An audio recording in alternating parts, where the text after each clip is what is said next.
ولنبلونكم بشيء من الخوف والجوع ونقص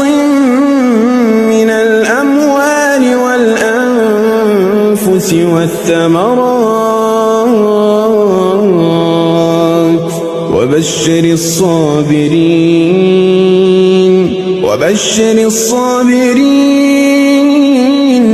وبشر الصابرين الذين إذا أصابتهم مصيبة قالوا إنا لله